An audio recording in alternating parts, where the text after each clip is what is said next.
Hello friends, welcome to my channel.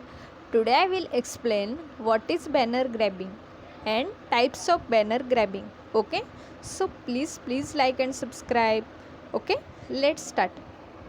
What is banner grabbing? Banner grabbing or OS fingerprinting is method to determine the operating system running on remote target system. Okay, banner grabbing is important for hacking. It provides you with a greater probability of success in the hacking. Okay, this is because most of the vulnerabilities are OS specific. Okay, if you know the OS running on the target system, you can hack the system by exploiting the vulnerabilities specific to that operating system. Okay, banner grabbing can be carried out in two ways, either by spotting the banner is while trying to connect to the service such as FTP. FTP means file transfer protocol, or downloading the binary file to check the architecture with which it was built. Okay, banner grabbing is performed using the fingerprinting techniques. More advanced fingerprinting techniques depend on stack querying, okay, which transfer the packet to the network host and evaluate packet based on the reply.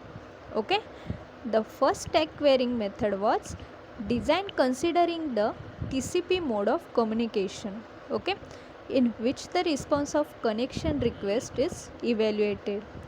The next method was known as ISN. ISN means initial sequence number. Okay, the next method was known as ISN analysis.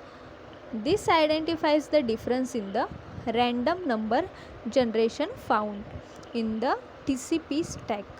Okay, new method using the ICMP protocol is known as ICMP response analysis. Okay, it consists of sending the ICMP messages to the remote host and evaluating the reply. Okay, so next, banner grabbing types.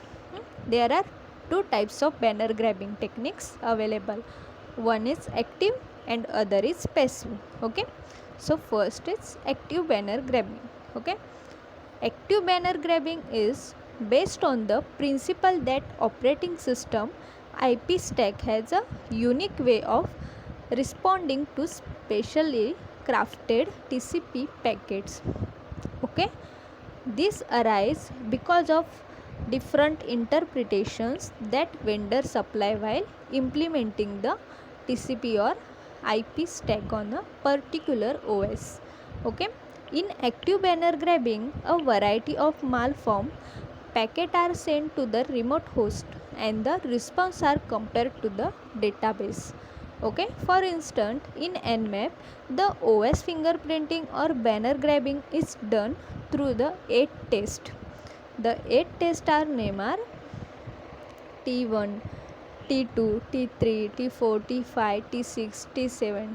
Okay, and PU. Okay, PU means port unreachable. Okay, so this is the active banner grabbing. Next, passive banner grabbing. Like active banner grabbing, passive banner grabbing is also based on differential implementation of the stack. Okay, and the various way of OS operating system. OS respond to the packet instead of relying on scanning the target host. Passive fingerprinting capture the packet from the target host via sniffing to the study for telltale sign that can be reveal an OS. Okay, the four areas that are typically noted to the determine the operating system are: first is TTL, means what the operating system set the time to live on the outbound packet. Okay, next, window size, had the operating system set the Windows side. Okay, DF. DF means does the operating system set the don't fragment bit. Okay, and OS. Okay, does the operating system set the type of service, and if so, at what? Okay, the passive fingerprinting has to be neither fully accurate nor be limited this for signature. Okay, so this is the passive banner grabbing. Next, why banner grabbing? Okay, identify the OS used on the target host, allow an attacker to figure out the vulnerabilities the system possesses and the exploit that might work on a system to further carry out additional attack. Okay, so this is the banner grabbing. Thank you for watching.